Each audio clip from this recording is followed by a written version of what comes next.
Olá, começando o Diálogo Jovem Pan, uma conversa franca com pessoas que fazem parte da história do Brasil. A gente destaca, nesta edição, os assuntos internacionais. A participação do Brasil na reunião do G7 ficou marcada pelo não encontro entre Lula e Zelensky. O fim da guerra na Ucrânia ainda está distante. Pelo contrário, a retórica indica um aumento da violência entre os países. Na Espanha, o racismo contra Vinícius Júnior abre um debate de punição baseada no direito internacional. Nos Estados Unidos, a situação jurídica de Donald Trump pode inviabilizar a tentativa dele de se candidatar em 2026. Destaques do Diálogo Jovem Pan. O nosso convidado aqui nos estúdios é o professor de Relações Internacionais e também Direito Internacional da FMU, Manuel Furrella. Professor, mais uma vez, muito obrigado por estar aqui conosco na programação da Jovem Pan, visitando mais uma vez aqui os nossos estúdios. Bem-vindo sempre. É um prazer, queria aproveitar para parabenizar pelo programa.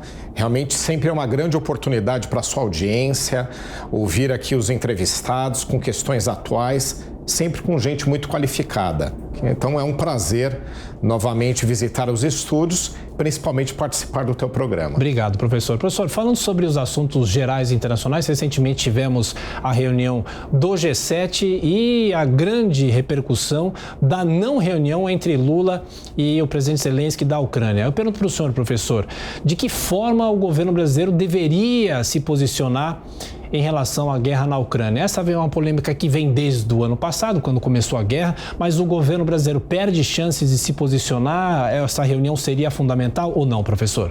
Realmente é interessante, né, que o governo brasileiro se disse surpreso com a presença do Zelensky. Não seria surpresa nenhuma, já que ali é o fórum próprio, é onde ele tem o principal apoio para prosseguir na guerra.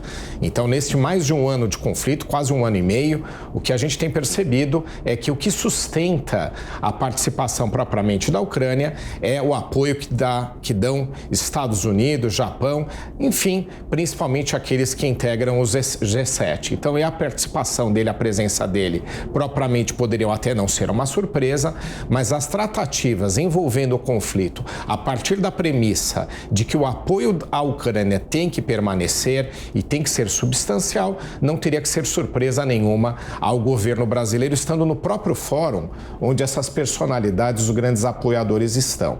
Agora, o que eu acredito, voltando aí ao ponto da sua pergunta, é que o Brasil deveria voltar à sua posição de neutralidade. Tinha no governo anterior, eu acho que foi útil ao Brasil, porque não só o Brasil conseguiu manter os suplementos ou receber aquilo que é necessário em termos de produtos da Rússia, como também não se desgastar com os países ocidentais. Então, acho que foi importante. E o governo Lula também começou dessa forma, mas a partir da reunião que participou na China, aquela grande visita, onde trouxe investimentos, inclusive grandes ao Brasil, a partir dali começou a ter um viés mais pró-Rússia. Então, acho que voltar a essa questão da neutralidade, procurar, obviamente, apoiar o diálogo, até porque é um papel que tradicionalmente o Brasil desenvolve, eu acho que deveria voltar a ser a tônica agora, para evitar qualquer tipo de crítica ou desgaste, como teve, por exemplo, depois, durante a sua visita a Portugal. Professor, eu só falo em neutralidade, mas é interessante o seguinte, que o Ocidente critica muito o Brasil por essas últimas posições que vem tomado. Agora, como que é possível fazer uma participação política nessa discussão, mas sem se esquecer do lado econômico, né? Porque do lado econômico o Brasil faz acordos com a China. Quem não fizer acordo com a China não sobrevive economicamente, né? Exatamente. Agora eu acredito, eu entendo o teu ponto é importante, muitos falaram disso. Já que estava na China e trouxe de lá 50 bilhões de investimentos, de projetos a serem desenvolvidos, e a grande quantidade de empresários brasileiros com certeza fez lá também ótimos negócios. Sim. Eu acho que esse é um ponto importante, mas eu não vejo, não acredito que era necessário ter algum posicionamento para trazer esses investimentos. Então foram dois posicionamentos que são críticos ao Brasil.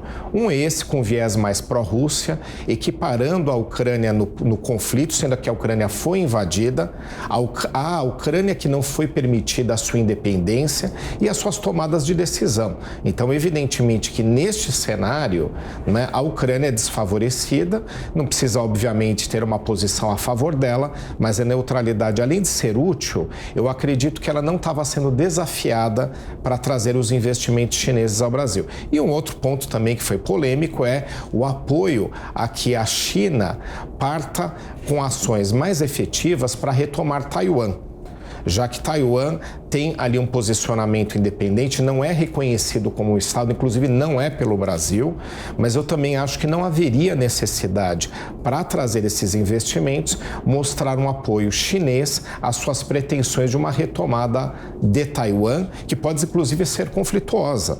A gente pode ter uma outra guerra rodando naquela região do mundo. Então, acho que o Brasil conseguiria trazer esses investimentos com uma abordagem um pouco mais neutra, uma abordagem um pouco mais diplomática.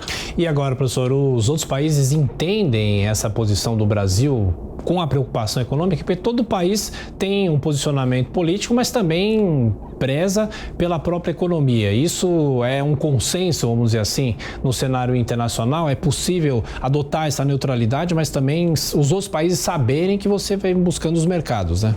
Exatamente. Eu acredito que para o Brasil, sim, por vários motivos. Um, porque é da nossa tradição, né? O Brasil segue um pragmatismo internacional que nos permitiu, em décadas, manter relacionamento com os mais variados países e transações comerciais. Aliás, é o que ajuda o Brasil no momento onde a concentração nos principais mercados é um grande desafio. Então, se você aposta as fichas só na China, fica refém dela. Se aposta só nos Estados Unidos, fica como o México, que tem uma interdependência tão grande dos Estados Unidos que não consegue desenvolver outras agendas. Então, eu acho que o Brasil tem essa tradição, poderia defender uma neutralidade afirmando essa tradição, mas também porque eu não vejo grande utilidade em tomadas de posições, até porque nós não somos atuantes naquela região do mundo, sim, a ponto de fazer qualquer tipo de diferença um posicionamento nosso. E a gente teve, né, até mencionei aqui, ali acho que o auge da demonstração do desgaste, poucas pessoas observaram, né, a gente até convida, né, a audiência aqui a assistir um vídeo no YouTube onde estava o presidente brasileiro, o presidente Lula, fazendo declarações ao lado do presidente português.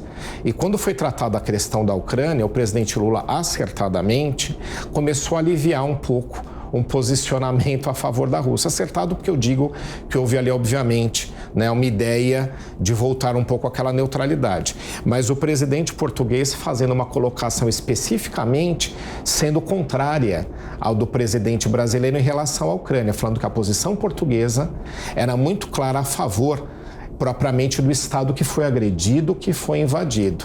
Então, quem observa ali vê que mesmo naquele momento de alívio, o Brasil ainda estava pagando um pouco a conta de ter se posicionado e saído, né, dessa zona de neutralidade que lhe interessa e que é uma posição que seria cobrada do Brasil, no meu ponto de vista. Ô professor, uma crítica que a gente vem acompanhando nos últimos meses, né, principalmente em relação ao Brasil. O que o Brasil tem a ver com a Ucrânia e talvez até meio que um espírito de pequenez das pessoas aqui, dizendo, o Brasil não serve para tentar mediar conflito nenhum, é um conflito muito distante. Como é que o senhor faz a leitura política desse fato, desse caso? O Brasil pode, tem direito de pleitear essa discussão?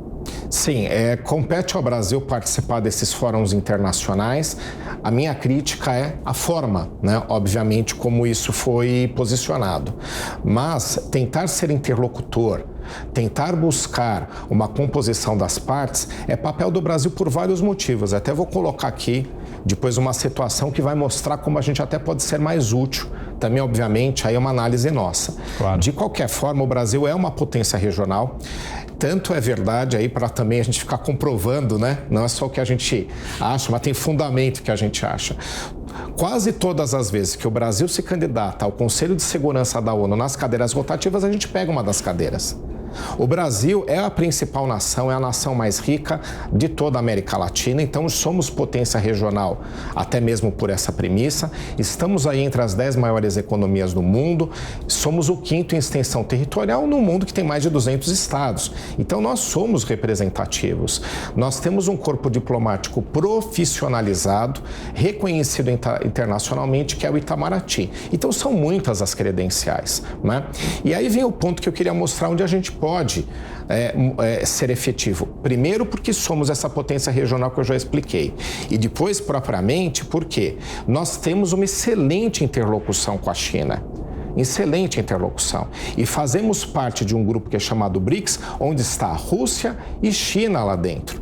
Então, isso tudo nos credencia a partir da China, buscar um papel de diálogo e tentar buscar com que haja uma negociação para acabar com essa guerra entre Rússia e Ucrânia, que também nos prejudica o mundo todo, e o Brasil não está fora do contexto. O Brasil faz parte desse universo. Mas essa excelente relação que a gente tem com a China é fundamental, porque a China é a grande fiel da balança deste conflito.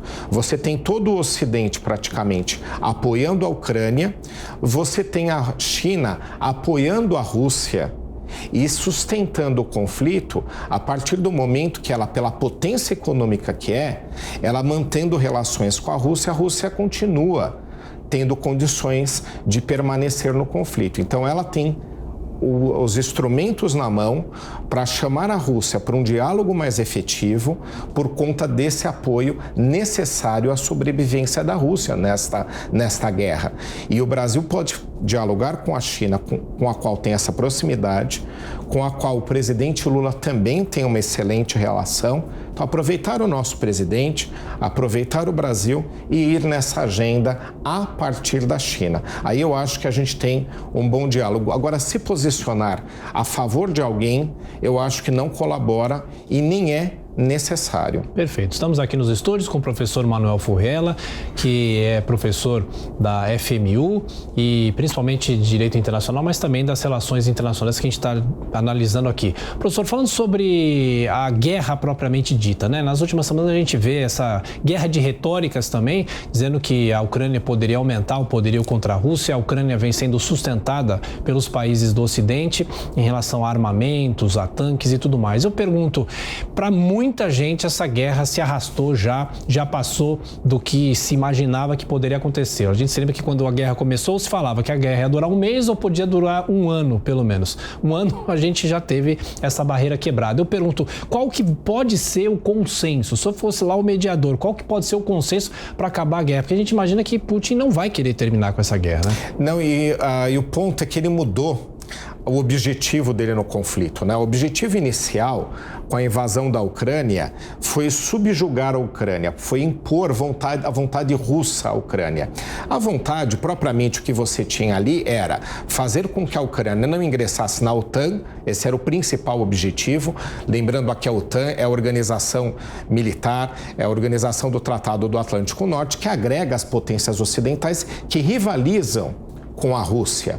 Então, a Ucrânia ingressar na OTAN faria com que a fronteira da OTAN viesse diretamente à fronteira Rússia via Ucrânia, né? E a Ucrânia é um estado muito importante, a principal fronteira agrícola da Europa, e quando existia a União Soviética, era quem abastecia, quem alimentava todo o Império Soviético, né? Lógico que existem outras regiões, mas a Ucrânia era a fundamental. Então, você tinha ali esse objetivo. E também que ela não entrasse na União Europeia, ou seja, afastasse a partir do ingresso na União Europeia qualquer influência russa, né? Como fizeram Polônia, como fez a República Tcheca e vários outros que partiram por uma zona de influência russa para uma zona de influência da União Europeia. Então era muito claro.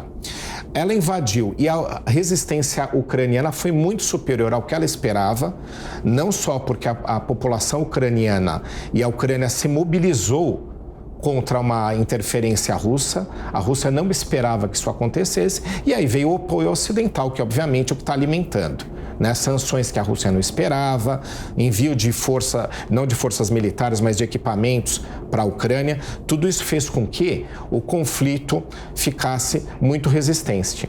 Aí chegou-se ao mês do conflito, quase houve um acordo entre a Ucrânia e a Rússia, e quem não quis o acordo já fortalecida foi a Ucrânia.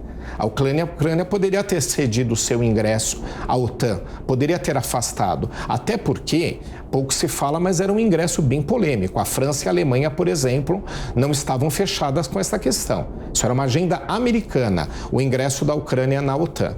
Bom, ali não houve a conversa. Aí a Rússia reavaliou o seu projeto. Seu projeto se tornou, que é o que tem agora, vamos tomar partes do território ucraniano e a partir dessas partes, desses trechos que se tomem, ou a gente traz esses trechos para integrar o território russo, ou a gente cria ali um estado factoide, um estado fantoche, para que nossos interesses russos sejam estabelecidos. Então agora é muito difícil você fazer um acordo com essa agenda. Por quê? Você vai convencer a Ucrânia a ceder parte do território para a Rússia? Não vai. Você vai fazer com que a Rússia desista dessas pretensões, sendo que a primeira já não interessa mais, agora que ela também entende que pode de repente conquistar. Então esse impasse é muito difícil, mas eu acredito que se há uma chance efetiva é via China, conforme eu expliquei. Qual que pode ser o papel da China nesse momento? Não só econômico, né, mas também um papel político. E como é que os Estados Unidos reagiriam a isso? A China, ela acaba até se beneficiando um pouco, porque veja só, ela rivalizava com a Rússia em termos regionais, como toda a história rivalizou, mesmo quando os dois tinham o regime socialista. Mesmo na época não havia uma agenda tão comum. Eles só tinham o mesmo tipo de regime, mas eram grandes potências já na época. Então ali você tinha uma rivalidade. A guerra jogou a Rússia para a zona de influência chinesa, porque a Rússia não tem alternativas. A única grande potência que alimenta a sua economia é a China. E a China se aproveita não só para agora influenciar a Rússia, como também para conseguir as matérias-primas russas com preço muito mais conveniente. Então aquele gás que não está sendo exportado para a Europa, como a gente sabe que é importante para a Europa, agora pode ser canalizado para a China, que também precisa dele em condições comerciais muito favoráveis. Então a China há um interesse. Se a China se desinteressar, entender que o conflito foi longe demais, que só está lhe trazendo prejuízos, ela vai pressionar a Rússia no sentido de que ou chega-se a uma composição, ou a China vai tirar o apoio. Se a China tirar o apoio, a Rússia fica desalimentada, fica sem condições, sem fôlego de continuar nesse conflito. E aí o que pode se chegar aí que seria o ideal? O ideal era a desocupação da Ucrânia, tentar um acordo exigindo que a Ucrânia não ingresse na OTAN por questão de segurança da própria Rússia. Esse é o cenário atual. Mas eu acredito que, infelizmente, não vai se fugir de tentar negociar uma parte do território. Aí, se a Rússia entender que ele é interessante, a aceitação do seu domínio que já existe sobre a Crimeia pode ser um ponto de negociação. Mas eu duvido que a Ucrânia vai querer ceder a Crimeia, mas é o único ponto que eu acredito que haja ali algum nível de diálogo com o conflito que está neste terrível cenário que eu apresentei. Professor Manuel Furrella, de Direito Internacional da FMI, conversando conosco aqui na programação da Jovem Pan. Professor, a gente muda agora de assunto, a gente fala de uma repercussão muito grande dos últimos dias, que foi o caso de racismo contra o jogador Vinícius Júnior na Espanha. Ele já vinha sofrendo, isso não é de hoje, né? Ele já vinha sofrendo outros ataques, mas dessa vez a repercussão mundial foi muito grande e aí vem a discussão sobre o que o Brasil pode também adotar de sanções internacionais do ponto de vista do direito, sendo que é num outro território. Do ponto de vista do direito internacional, professor, o que é possível fazer ou também ajudar para que esses casos não se repitam, não só na Espanha, mas também o futebol brasileiro também já teve outros casos parecidos com esse, mas esse é um caso emblemático e ele sofre realmente muito com isso e nos últimos dias ele perdeu realmente a paciência no meio de um jogo. É gravíssimo, não é? É inaceitável. As pessoas têm que ter um mínimo de respeito, né, pelos outros. Aí a gente sabe disso e o direito internacional, ele repele o racismo, né? Então o racismo está entre aqueles que são considerados crimes internacionais, né? Inclusive relacionado ao racismo estão outros, como a xenofobia. Então em alguns países os estrangeiros são vítimas de perseguição por motivos racistas, tá? Então faz parte ou tem uma relação relação com a xenofobia, que é outro aí, né, outro crime internacional, crime de ódio. Agora, ao Brasil, em termos da justiça brasileira, não haveria nada a ser feito porque não há um alcance sobre essas pessoas envolvidas. Elas estão sob a jurisdição do país no qual praticaram esses crimes e se tivesse algum estrangeiro ou se encontrar algum estrangeiro envolvido, a justiça dos próprios países.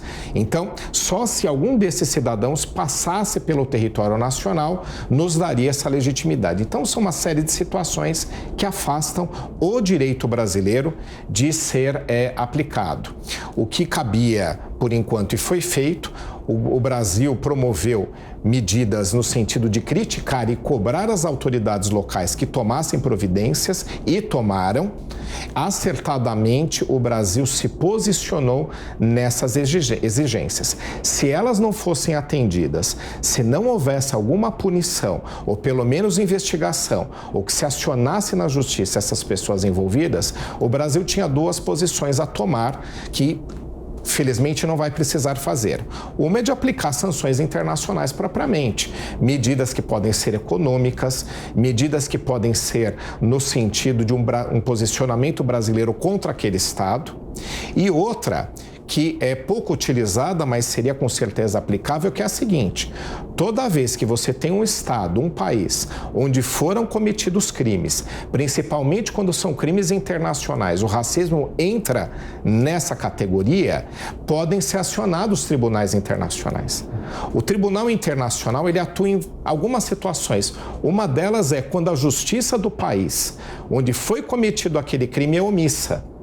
Então, se a justiça fosse omissa, não se posicionasse, sim, ela poderia, sim, ser afastada e um tribunal internacional assumir aquele caso para julgá-lo. E aí, a pedido do Brasil. Felizmente, isso não foi necessário. Eu digo felizmente porque a gente sempre tem que demandar que localmente haja propriamente um processamento, um acionamento dessas pessoas sejam levadas à justiça. Se não fossem, o Brasil podia buscar tribunais internacionais para que substituíssem a justiça local omissa, que se omitisse, para processar e julgar essas pessoas. Ô, professor, do ponto de vista também da diplomacia nacional, né? O que a diplomacia podia fazer? Porque a gente tem a discussão, o senhor mesmo fala, sobre processar essas pessoas que estão agredindo o jogador ou que agredissem qualquer outra pessoa fora do âmbito do esporte também. Mas a gente vem notando que há muito tempo a própria justiça da Espanha, a própria governança da Espanha não faz absolutamente nada, é leniente com isso, não critica e como se, por ser também um fato do esporte, a justiça lava as mãos, a governança da Espanha também lava as mãos. Mas do ponto de vista da diplomacia nacional, o que era possível fazer para se provocar uma medida mais drástica contra isso? Bom, o Brasil acabou, né, como a gente falou, com as suas medidas de crítica e aqui, infelizmente, né, tem um ponto. Tomara que a gente esteja errado, mas ao que tudo indica, só houve uma movimentação da justiça espanhola e das autoridades porque teve pressão. Sim. Muita pressão, e tem que ter mesmo. Tem que ter mesmo. É inaceitável esse tipo de prática. A sociedade, as entidades que representam, né, a comunidade negra no Brasil, que são muito sérias, elas têm realmente que cobrar mesmo, né? Então, a pressão, ela tem que ser realizada. É que, pelo que parece, infelizmente, só foi por conta da pressão mesmo, né? Tomara que a gente esteja enganado e que a justiça fosse se movimentar por conta própria e as autoridades. De qualquer forma, a diplomacia brasileira tem sim que cobrar do governo espanhol medidas efetivas para que esses atos não continuem. Porque uma coisa é levar essas pessoas a serem processadas e julgadas, óbvio que é a medida mais necessária de imediato, agora precisa ter um posicionamento em termos de política pública do governo da Espanha em orientar todas as entidades esportivas e as autoridades de que medidas vão ser sempre tomadas no caso dessas situações. Sim. Isso compete, sim, ao corpo diplomático brasileiro, em conversa com o espanhol, dizer que o Brasil está se posicionando dessa forma, que o Brasil não vai aceitar que novos episódios envolvendo esse ou outros jogadores ou até outras pessoas continuem a se repetir. Isso não é algo menor, não é algo para ser deixado de lado, é muito grave. E também, em termos educacionais, pouco se fala, mas o esporte ele tem todo um simbolismo. Claro. né? Você tem crianças, você tem pessoas assistindo, e o esporte, para ser algo saudável, o esporte para fazer parte da educação de todos nós. Então é hora de dar bom exemplo também nesse tipo de episódio. Sem dúvida. Agora, professor Manuel Foella, temos alguns minutinhos para terminar nossa entrevista. Eu queria falar sobre a eleição nos Estados Unidos no ano que vem. A gente vê Donald Trump com muitos processos, ele chegou a ser condenado recentemente, mas não perdeu os direitos políticos, ele pode disputar a eleição, mas claro que antes disso ele tem que disputar uma questão interna do Partido Republicano e, por outro lado, Joe Biden tentando a reeleição. Ele já deixou claro que pretende tentar a reeleição. O senhor que já morou em Washington, conhece bem a política americana também e as questões internacionais. O que o senhor acha que se desenha em relação à política americana para o ano que vem? Bom, o retrato que nós temos até agora é de que Donald Trump não foi afetado por essas questões, né? As condenações lá, dificilmente elas geram um efeito, como a gente tem aqui da ficha limpa, né, que torna inelegível alguém. Não existe uma ficha limpa lá, né? O que você pode ter é uma decisão de um juiz que entenda que parte da punição tem que ser esse tipo de medida, mas é raro, e lá, como não é igual ao direito brasileiro baseado em leis, então a gente tem, por exemplo, a lei da ficha limpa, também tem leis lá, obviamente, mas é baseado muito na prática jurídica do próprio país, na jurisprudência, nos costumes. Então, nesse tipo de sentido, né, você não tem uma linha que propriamente leve a esse tipo de afastamento. Então, muito dificilmente se torna inelegível, né? E os casos que ele tenha tido até agora, ou as condenações, teve essa recente $5 milhões, né, para indenizar, não afetaram a sua popularidade. Ele continua com um discurso forte, com um discurso de repelir as condenações, dizendo que elas são indevidas, que ele está sendo perseguido. Essa agenda dele, esse discurso, e a gente sabe, ele é um grande comunicador, ele entende de como se comunicar, né? Proprietário, inclusive acionista de empresas de comunicação, que o levaram, inclusive, a ser eleito na oportunidade passada, mantém-se. Então, ele tem uma candidatura muito sólida. E o seu grande rival, que seria Joe Biden, que já anunciou que vai se recandidatar, tem muitos desafios. Tem a questão da sua idade avançada. Sim. Já se percebe que isso pode, né, realmente ser aí um empecilho, ou pode atrapalhar um pouco, né, por conta realmente das limitações que isso traz a qualquer pessoa, né, mas também porque o seu governo não está popular. Ele sofre desgastes econômicos. A inflação nos Estados Unidos, ela é a maior em muitos anos, a mais elevada, melhor dizendo. Há um desgaste internacional, a questão do conflito da Rússia com a Ucrânia que não se resolve, isso também está na conta dele.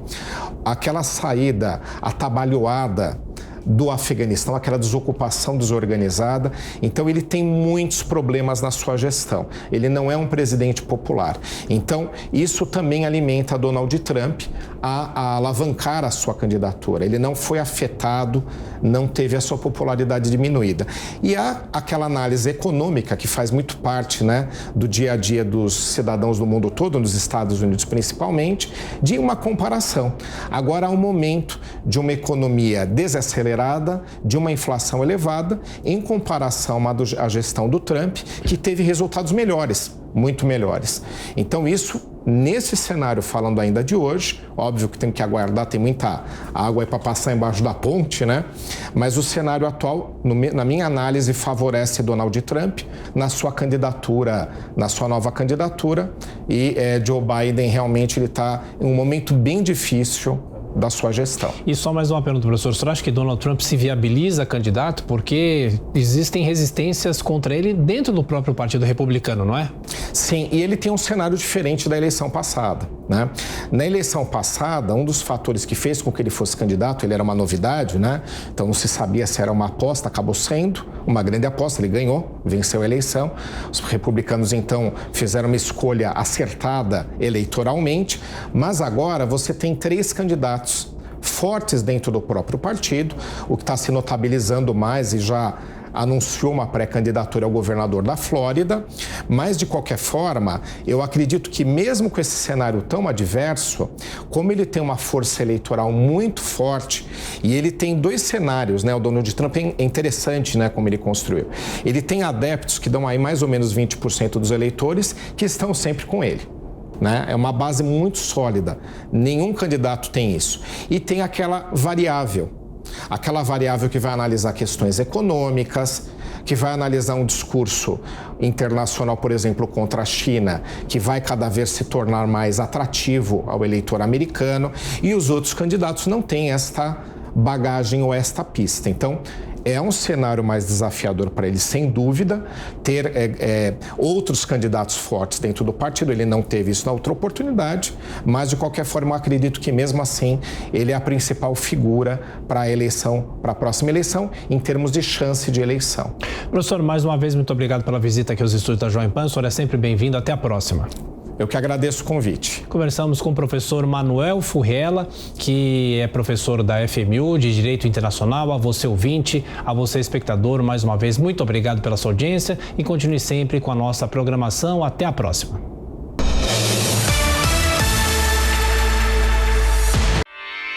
Realização Jovem Pan News.